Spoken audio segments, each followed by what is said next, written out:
Now, cruise control is a term that is rarely applied to your retirement plan. In fact, there may be different answers to the same question depending if you're in your 50s, 60s, or even 70s. So Ohio's retirement coach Greg Taylor is here to reach into that mailbag and answer some of those questions. Good to see you again, Greg. Hey, it's good to be here. All right, so those years I mentioned, 50s, 60s, 70s, we know that at some point you kind of hit the financial red zone, and that's really when you have to pay attention, right? Well, you do, because the closer you get to where you're no longer going to be working, the less time you have now to make up for mistakes. Okay, let's get right into it. We have 3 examples, starting with Wilma in Plain City, who is 56. She says, my husband is 58. We've saved more than $600,000 in various accounts. We plan to retire in 6 years.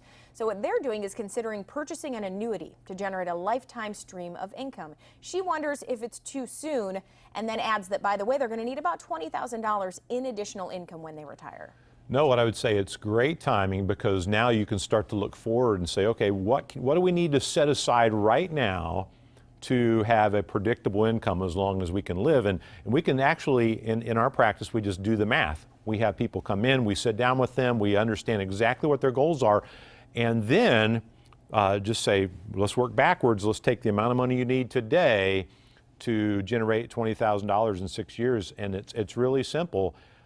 And just when people want to do that, 5-6 years is perfect timing for that. Okay, that's good. Not too late. All right, next we have Stephen in Grove City. My wife and I are both 63, he says.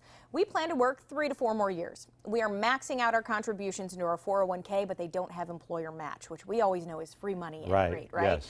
So we always have, or also have, a Roth IRA. Should we continue contributing to that 401k, or should we put it into that Roth? Well, you know, I often say whenever there's free money, let's definitely take advantage of the 401k. When there's not free money associated, then you have to ask yourself, do I really want to pour money into an account where I get no guidance and my choices are so limited? Sure. So typically, if there's no employer match, we're going to say put it into your own individual retirement account or your own Roth IRA account.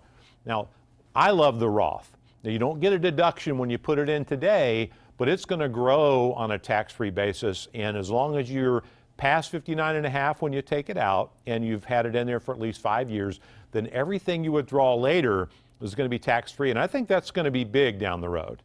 And you've talked about that being big as well, because taxes right now are so low. Right. And they are not going to probably go any lower, right? I don't think so. I don't think there's much of a chance of taxes going down. Okay. That's a good one. All right, finally, we're going to hit the 70s with Larry in Columbus. He is 72 and must take required distributions from his IRA. He says he doesn't need that money for extra income. So what are some wise things that he could do with that?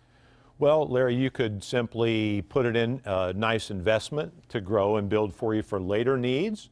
But a lot of families or individuals find that they're not going to need that money at all. So you take it from one taxable hand and then you just put it over into another taxable hand, and taxes just keep getting paid over and over again. What a lot of our clients really like to do as a strategy, especially if you have loved ones that you want to leave an inheritance to, is we'll create a legacy plan using a certain type of life insurance and have it outside of your estate in an irrevocable life insurance trust. That money that you have left over can be funded in there every year, and that can create, and depending on your age and your health, that could really generate for you, and I think you said he was 72. Yep. That can generate for you hundreds of thousands of dollars that you can leave to your family if you choose to go that direction. So another unintended consequence of that is a lot of times we can use that life insurance benefit to help cover long-term care costs, should that be an issue for you later. So it has more than one purpose, and that's a direction that some of the folks we counsel really enjoy.